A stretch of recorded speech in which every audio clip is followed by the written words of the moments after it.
Hey everybody, Paul Rabelais here.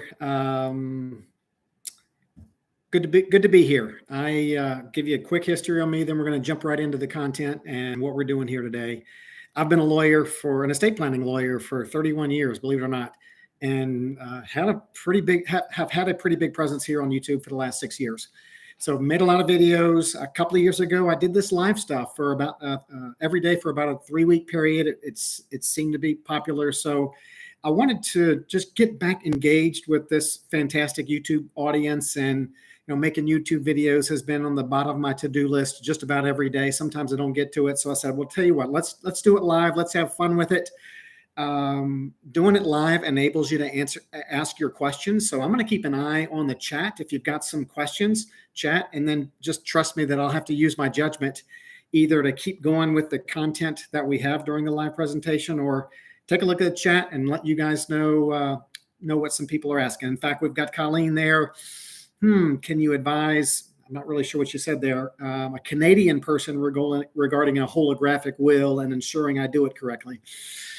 Canada law, a little bit out of my expertise, so I'm not your guy or not your gal to help you through that. But for those of you in the 50 states, let's get started. So couple of housekeeping items. I'm going to do this roughly every day. The way to determine whether I'm going to do one of these YouTube live videos is to, in the morning, perhaps go to my YouTube channel and just check the community page on that channel. And if I'm going to have a YouTube, it's going to be at the same time, 4 o'clock Central, and I will have made an announcement the evening before on the community page whether I'm going to do one that day. But my plan is, barring life getting in the way, every day, and quite frankly, your chat suggestions, if you're watching this after I give it live, once you put things in the comments, you're going to be determining what content I'm going to deliver.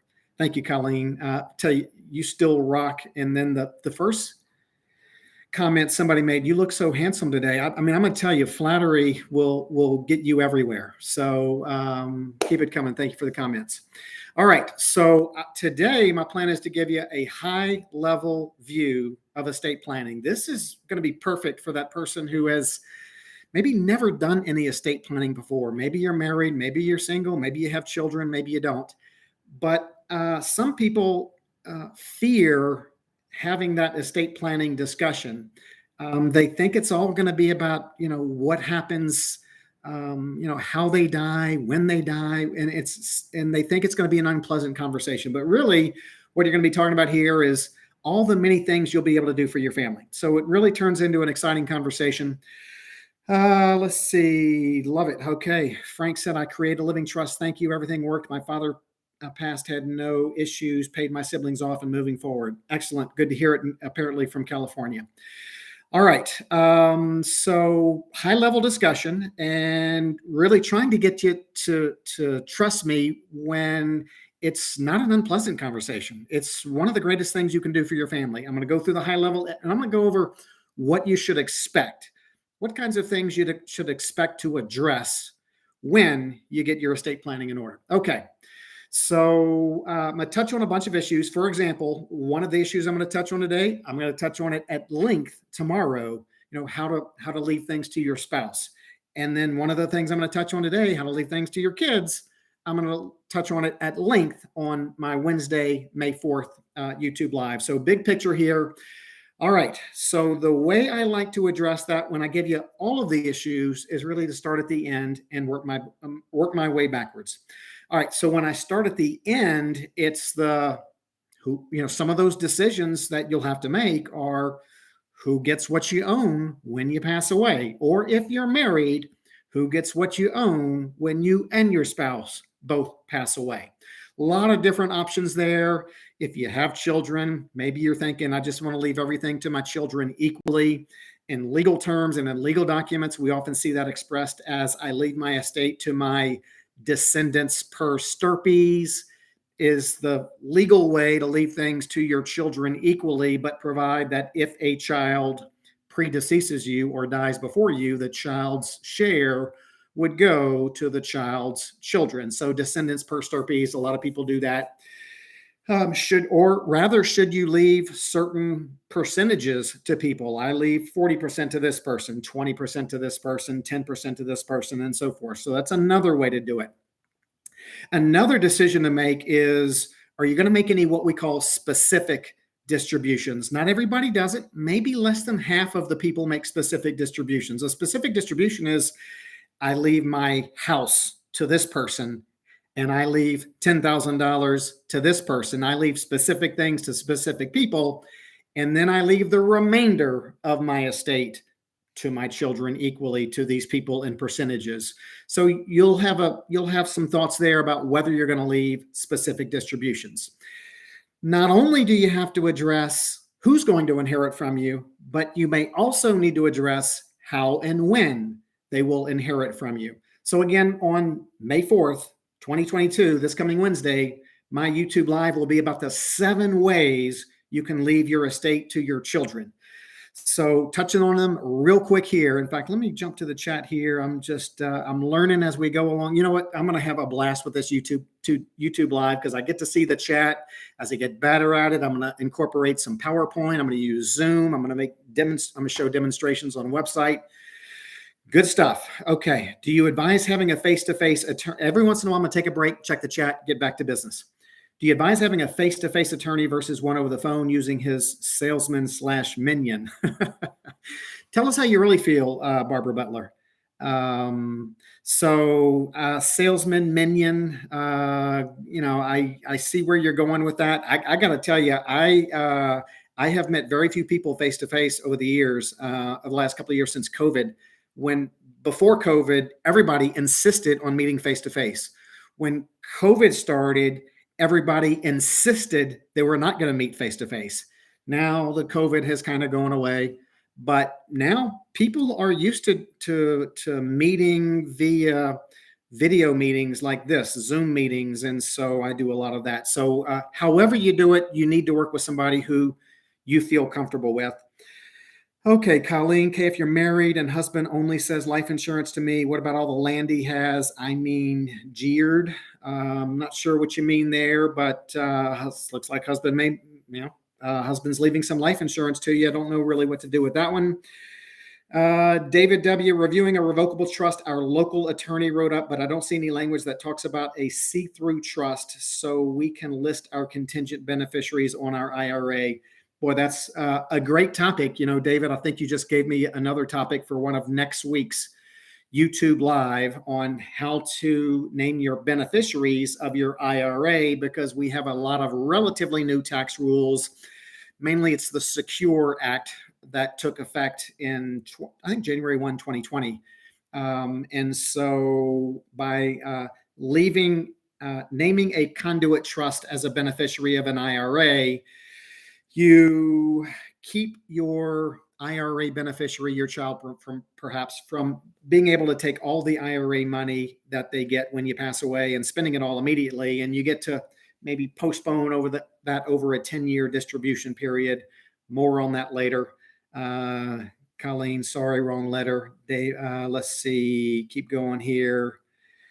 Rosemary Almero, very good question, Rosemary. How do I leave my estate to my children if I'm still paying the mortgage? So you would just leave your estate to your children. And if there's still a mortgage when you pass away, then there'll be a decision made to either sell the property after you pass away. And when you sell the property, the remaining balance on the mortgage will be paid off first, and your heirs will receive the remaining proceeds after the mortgage gets paid off, or that property will be transferred to your heirs, and whoever receives that home property can just continue making the mortgage payments. Of course, the lender still has the right to protect their loan by having your home as collateral. So maybe not as difficult as you think, Rosemary. Okay, jumping back in, I'll come to the chat later. Different ways you can leave stuff to your kids. You can leave it to them outright. People say, my children are very responsible.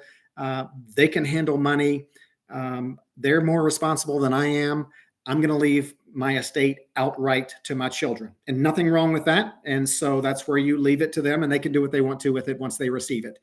And then there is a number of ways you can leave your estate in trust for your heirs or your beneficiaries or your children, whatever the case may be. I'm going to go through maybe 6 or 7. I'll just go through these in a lot more detail on Wednesday, May 4th. Check in, feel free to tune in for that YouTube live, but you can leave it to them. This happens often when you have beneficiaries who are young, maybe they're minors, or they're not financially mature enough in your mind to manage a lump sum inheritance all at once. We work with a lot of people who have children who have dependency issues, and you don't want to leave them a sum of money which can contribute or make their problem worse.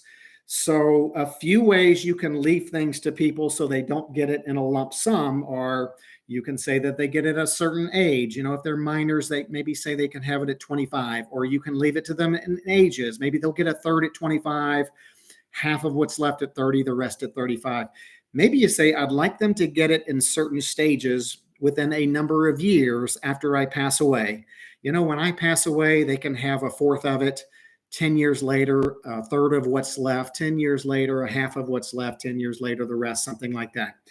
You can even provide that you leave that beneficiary, that child, that heir, a certain portion of your estate, but you say they get a monthly amount or a monthly check every month until that runs out. Maybe you define what that monthly amount is. Maybe you say, out of that person's share, I want them to get $3,000 a month until their share runs out. And you can even structure it where that amount gets adjusted for inflation every month. So they get, or every year. So they get a little bit more, each year, one year after another. For those, when you're leaving things to, you don't know how that beneficiary is going to turn out. I mentioned the drug and alcohol dependency issue. It's hard to say, let them have it when they're 40, because you don't know what kind of condition they'll be in when they're 40. So we use a lot of trustee discretion when you're just not sure how people are going to turn out. I leave this inheritance to this child in a trust. I name my brother as the trustee of that trust. I give my brother the discretion to determine when my child can receive their inheritance. That way your brother can monitor things after you pass away and give it to them at the right time. For certain children who are getting certain government benefits because they have certain disabilities, you may want to leave their inheritance in the special needs trust in order to protect those government benefits. One of the biggest concerns we initially hear when somebody says, no, I don't want to hold it back from them until they're 30. What if they need to go to college? Well, virtually in all of these matters, you can say they get it when they're 30. However, if the trustee determines that before they're 30, they have a need for their health, education, maintenance, and support, the trustee has the discretion to make payments to or for that beneficiary at any time prior to that age 30 termination date when it's all turned over to the beneficiary at that time. So don't think these age or ages or so many years after your death are going to keep a trustee from being able to provide for legitimate purposes for that beneficiary. Just the age is when can the beneficiary say, aha, it's now my 40th birthday. It says in that trustee that I'm to get it when I'm 40, hand it over. So, but if they need it before then for those health, education, maintenance, and support, the HIMSS standard, then they can give it to them. All right. Another common feature, one more before I go back to the chat, is some people like the idea of making their children's inheritance what I call divorce proof. If you just leave your inheritance to your child and your child mixes up or commingles that inheritance with other assets that they have with their spouse, and then your child gets divorced, your child may lose half the inheritance. So many parents take it a little step further, get some added protection for the child. You leave that child's inheritance to what I'll call the child's inheritance trust. Maybe the child is the trustee of that trust, so they're not restricted from doing anything. But if Elena is your child and you leave things to the Elena trust and the assets of the Elena trust don't get mixed up with assets Elena has with her spouse, then when Elena gets divorced, she keeps her trust. Elena and her spouse divide up the other assets that they acquired during the marriage, and it makes that inheritance divorce proof. Okay, let's see here. Boy. Okay, we got, oh my goodness. Go to chat for just a minute. I own nothing, but if hubby dies first, I get insurance. Makes sense. If your husband has a life insurance policy and you are the beneficiary, life insurance is one of those things. It doesn't matter what his will says, doesn't matter what his trust says. If on the beneficiary designation form you are the 100% primary beneficiary, you'll get the life insurance. His will and trust control everything else. All right. Let's see here. Da, da, da, da. All right. Good. We had a Fred. Paul finished what I feel is my estate plan through my advocate. Thanks so much. You're awesome. Thank you. Okay. And thank you too. So, My Advocate is an online estate planning platform. Very proud of the work that we've done over the last couple of years. When COVID hit, me and two others founded a online estate planning company that allows people to create a self-directed estate plan. Looks like Fred built his on there. And if for those of you who want to check that out, all those things that I'm talking about today, they can be accomplished through My Advocate. So feel free to check that out at myadvocate.com. What about when husband says he owns lands, lots, yet he wrote will, says I get his property? Colleen, you're asking a lot of good questions that probably take more than a 10-second answer. Let's see, but love the activity, Colleen.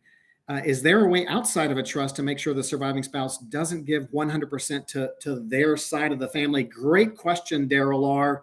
It actually leads me right into my next topic of we were addressing how to leave it to the kids or the non-spouse beneficiaries. Now, thanks to David's prompt, it's how do you leave it to your spouse? That's going to be tomorrow's YouTube Live. And tomorrow's YouTube Live, as you'll see, I announce it this evening on my community tab or channel, 3 ways to leave your estate for your spouse. So I'll address that tomorrow. Things like, do you leave ownership to your spouse? Do you leave things in trust for your spouse? And David, I think you hit the nail right there on the head, is yes, the only way to prevent your spouse, and look, I'm speaking very bluntly here, not that every spouse is going to turn around and remarry and leave the estate to someone else. Not that every surviving spouse is going to be influenced later in life to do something that surviving spouse maybe would not have intended to do had they had their right mind. But the reality of it is, if you leave your things outright to your spouse owns it and can then spend it or give it away or leave it to whoever they want to. So many married people, and there's nothing wrong with doing this. In fact, I think it's really common. Many married people say, of what I have, I'm going to leave it in a trust for my spouse. And that HIM standard, health, education, maintenance, and support. Many married people will say, I'm going to leave my estate in trust for my spouse. I might even name my spouse as the trustee and say my spouse can use those assets for my spouse's health, education, maintenance, and support when I pass away. The common HIMS, HEMS standard. But one of the reasons I want to leave my things in a trust for my spouse is I get to say where those remaining trust assets go when my surviving spouse later passes away. I want to make sure they go back to my children, my beneficiaries, my heirs. So I'm going to leave things in trust for my spouse. There really is no other way to do it. You can't leave ownership to someone and then put a condition on it that they leave it to someone else. There's that you just can't do. All right, great question, Daryl. So we'll be talking Wednesday or tomorrow, actually, May 3rd. If you're watching this after the live presentation and you want to go back and find it, you can find the May 3rd, 2022 presentation, 3 ways to leave your estate to your spouse. Other things you'll need to address, big picture, when you're initiating estate planning, who will handle all of this when you pass away? If you write a will, that person will be named the executor. If you create a living trust, and we'll get will versus trust in a minute and in future YouTube Lives, if you create a living trust, that person will be called the successor trustee. You're the initial trustee of your trust. The person you designate as the successor trustee to handle the distribution of your assets when you pass away. Because you may not pass away for many, many years or maybe even many decades, you always want to make sure you name a backup. Who's going to be your alternate executor? Who will be the next successor trustee in line? And then you're going to want to decide, should I name one person to fill that role, or should 2 or more people jointly fill that role? We'll have another YouTube Live on that whole executor / successor trustee appointment and all that goes into that, but be prepared to address it when you initiate estate planning. All right. Back to chat here for just a minute. Let's see what we've got going on. Okay, let's see. And some of them I only, what is great question from Kathleen. What is the total amount allowed for gifting? I'll talk about taxes here in a minute. The $16,000 present interest annual exclusion. And if money has been gifted, what is the time period that the government can reclaim the money for nursing home care for the person who gifted? Boy, that's another YouTube live, the whole how to qualify for long-term care Medicaid if someone goes into a nursing home. So all great questions there. When I die, will I have to pay off an equity loan with my partner? Well, if you die with any kind of debt, the debt has to be paid off. Typically your assets, to the extent they have to be liquidated to pay off your debt. But when you say equity loan with a partner, maybe the two of you co-own a piece of property and there's some type of HELOC or home equity line of credit. But anyway, just generally your loans have to be paid off. All right, back to the YouTube live because I want to make sure we get it all addressed here in roughly 10 more minutes. What happens when you become incapacitated? Be ready to address that when you initiate your estate planning. You don't want to fail to address that because if you have a stroke, have an illness, have an injury at some point during the rest of your lifetime, if you haven't handled this issue, then your family's likely to have to sue you in a court proceeding. A judge will be appointed to represent you. A judge will have to find you and declare you legally incompetent. And a judge will have to appoint someone to be your legal guardian. Some of you on the news may have seen months ago the Britney Spears case where her father was designated as her conservator or guardian. Big mess. Want to avoid all that court difficulty by signing what you need to sign and giving people that you'd want to give the authority to make decisions for you if and when you become incapacitated. Things like your financial power of attorney. If you're married people often name their spouse first, maybe name an adult child as the backup if they have an adult child. That's who would you want being able to handle my money if I'm alive and not able to handle things for myself. You'll make the same type of determination for medical decisions. Who do I want being able to access my medical records, talk to doctors, and make treatment decisions for me?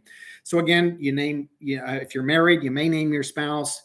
You may name an adult child as the backup, maybe a family friend, a trusted relative.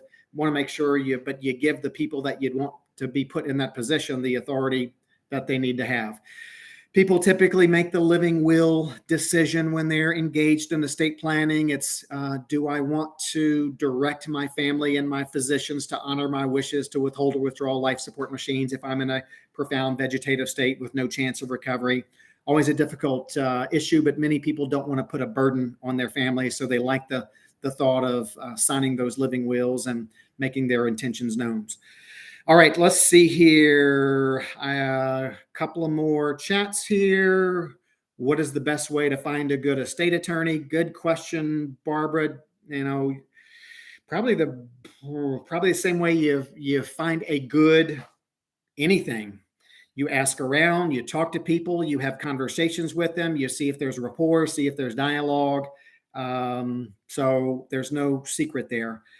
I'm loaning funds to my niece to build her new house. I'm just saying, before I read the rest of the statement. I have no repayment terms.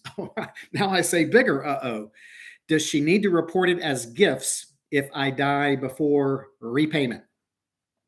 Well, the first characterization, 24 karat gold, is are you actually making a loan or are you making a gift?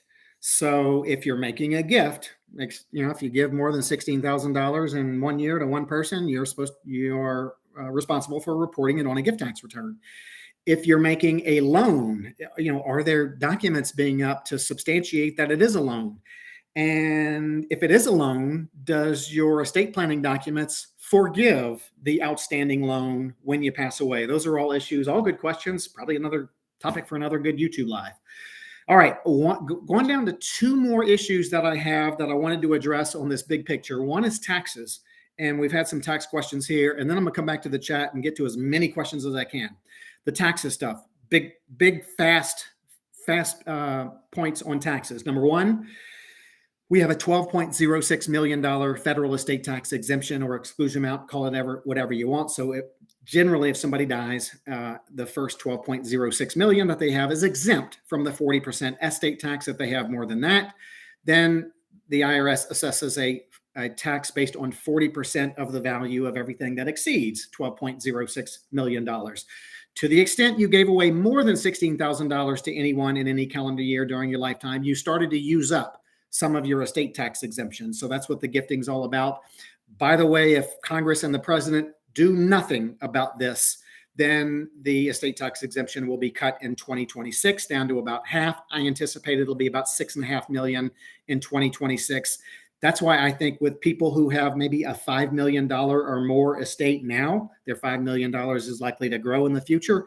You really need to consider whether you should start doing some gifting into what I call crummy trust. Crummy is a name after a court case. Crummy doesn't necessarily mean bad. It's CRUMMEY. So that'll be another YouTube live presentation that we'll have. So look for that. The last point that I want to make before I get over to the chat and start jamming on some questions is be prepared to consider whether you want to set up what I call a will-based estate plan or a living trust-based estate plan. Here's the quick difference. This will definitely be another YouTube live presentation. Some people leave their estate the traditional way. It's the way you hear about in the movies and on television, although I'm starting to hear some living trust stuff in movies and on television. But you create your will, and your will says, who you leave things to, who's going to be your executor. You leave everything in your name. But when you pass away, because assets are in your name, when you pass away, they're frozen. And so your survivors, your executor, your heirs will take your will. They'll file things at the courthouse. Lawyers will get involved. And it's a court and attorney involved process where judges are involved, and they just generally, it takes a long time. I think my YouTube live, I keep referring to these, on Friday, May 6, 2022, is going to address how to settle an estate. But I'll go through all the mechanics of getting an estate settled once someone dies with a will, and how all probate works and the reasons why it takes so long. But many people leave their estate to their survivors through their will. Even more people, this is just a guess on my part, but the people who take estate planning, the consumers, the public, when they take it halfway serious or more, I'd say more than half of the people have a living trust-based plan instead of a will-based plan. The idea behind a living trust-based plan, you set up what's called your living trust. And the idea here is avoid all the court and attorney involved probate proceedings, saving time, expense, delay, hassle. The idea is set up your living trust, put all those terms of who gets your stuff when you die in a trust. You designate who's going to be the trustee, who's going to handle all that when you die. And you retitle things that are currently in your name. My house might be in the name of Paul Rabelais right now, but if I create my living trust, I'm going to do the paperwork to retitle my house so it's titled Paul Rabelais as trustee of the Paul Rabelais Living Trust. Things in a trust don't get frozen when you die. They don't have to go through that probate process. So now when Paul Rabelais, kind of hate to say it, passes away, whoever I named as the successor trustee of my trust, they could put a for sale sign in the yard of my house the day after I pass away and sell it without having to wait on courts and lawyers and judges to order the disposition of the house and all that difficulty. So that's a final kind of you're going to have to really make a decision on this whole will or trust conversation. Okay. All right. Let's go back to putting your house in an LLC, the rental versus land title. I don't know if I'm going to ask a good question, Doug.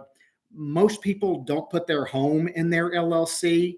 It may have some adverse property tax consequences, some homestead exemption consequences, but many people do put their rental property into an LLC.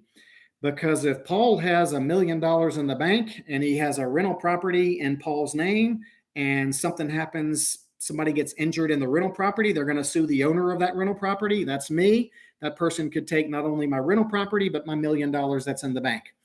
So instead, people who have rental property form an LLC. They retitle their home into their LLC. Now they own an LLC that owns rental property. If somebody gets injured on the rental property, that person sues the LLC. That's the owner of the rental property, LLC, limited liability company. and then my $1 million in the bank is protected. All right, good question there.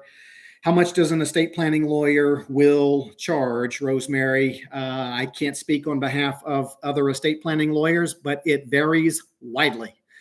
Kathy Fields, can my advocate be used if your estate is over a certain value? Yes. The way our estate tax laws, this may sound incorrect or unorthodox, but having done estate planning for many, many, many thousands of people, I just know that the estate plan for someone with a $400,000 estate does not look any different than the estate plan of someone with a $7 million estate. The real threshold is if somebody has more than $12 million when they die under our current estate tax structure. That's when you want to make sure that you take certain actions to, or at least consider certain actions to take some of that excess over the 12 million out of your estate to avoid the 40% estate tax. But you will have the same will or trust provisions. I leave it to my children. I leave X to charity. I leave X percentage to charity. I leave $25,000 to each of my grandchildren. I name so-and-so as my executor. I name so-and-so as my power of attorney. I name so-and-so as the backup. And that estate plan will look or can look identical, whether it's, like I mentioned, $400,000 or $7 million. So it's not really a value thing. Good question there. So my advocate should be able to accommodate you. It accommodates people in all 50 states. Again, that's myadvocate.com. Please, people, when you set these up, allow the beneficiary to choose where they want it held and where they want to change where it's held. So that's from where to next. Yeah, people, when they get their inheritance, they should be able to control what they do with it. Some trust companies are savages. That's where to next. May want to give us a couple of examples of that. All right, TREM, my bank will not notarize a will. Is there some legal issue with a notary I should be aware of? So, and that can vary by state. In the state I live in, there are no notaries at the banks, and so there's no expectation there. I do want to say that there are, I believe the number is 9. There's 9 states now where you can actually get estate planning documents notarized online. There are some documents that you can sign. Some of you who have bought real estate in the past, you use DocuSign, but legislatures are really slow on allowing wills and trusts and all these legal documents, state legal documents, to be signed online. But it's coming. Some states are starting to allow that. All right, let's see here. And I'm going to keep answering questions for about another 5 or 10 minutes. And then again, you're going to want to make sure you tune in tomorrow on the how to leave things to your spouse. And then the next day, how to leave it to your kids. All right, let's see here. Good question. If I need to make changes to my living trust, can I use another trust attorney without being charged to establish a whole new trust? All right, very good question, Barbara Butler. Barbara, you may be the questioner of the day, along with Colleen.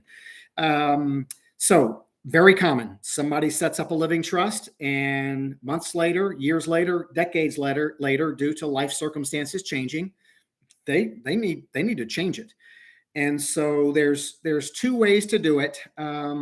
One way, and sometimes it's done this way, where someone wants just to make the minor change. My alternate successor trustee will be this person instead of that person. They could execute a 1-page trust amendment. So now they have their original trust, they have their trust amendment. The other thing they can do is they can sign a trust restatement. Yes, you can go to another attorney. You can go to my advocate where you can execute restatements. And you can keep everything titled like it is in the name of your old trust. Your new trust, the name doesn't change. You're just restating all of the terms of it. Very good question there, Barbara. All right. Are you aware of anything unique to Hawaii regarding estate planning? Well, you better send me there to make sure I can address that properly. 24 karat gold. Good question. Please do a video on how to avoid estate taxes besides just gift it slowly every year. Especially when it kind of reminds me of please tell me how I can get rich quick. I don't want to know how to get rich slowly. So I will tell you one avoid estate tax quickly idea is leave everything over 12.06 million to charity. So anything left to charity avoids estate tax. So if you have charitable interests, that's the way to avoid estate tax. So there you go, M. Lee. The exemption changes all the time. It changes every year. It was 11.7 million last year, 12.06 this year. It's going to go up next year. In 2026, it's going to be cut in half. It's all over the place. Okay, so I think what we're going to do, I had my goal was to keep this to 30 minutes, and my goal every day will be to keep it to 30 minutes. I'm going to wrap it up here. Here's what I suggest you do. Once this goes on YouTube, on my regular YouTube channel, feel free to post comments. Your chat has been amazing. Your questions have been amazing. Your comments have been amazing. Your chat and your comments and your questions are going to drive the future content that I do on these YouTube lives. So stay tuned. Again, for those of you who want to know if I'm going to be doing it every day, Monday through Friday, just check my YouTube channel's community page in the morning and see if I have made an announcement the night before that I'll be doing a YouTube live presentation that day at 4 o'clock Central. All right. Thank you so much, Barbara. Thank you, Chris, for your comments. Please keep helping. I plan to, Colleen. Please keep chatting. And hearts back to you as well. All right. Mahalo, 24 karat gold. Y'all have a great day. We'll see you next time.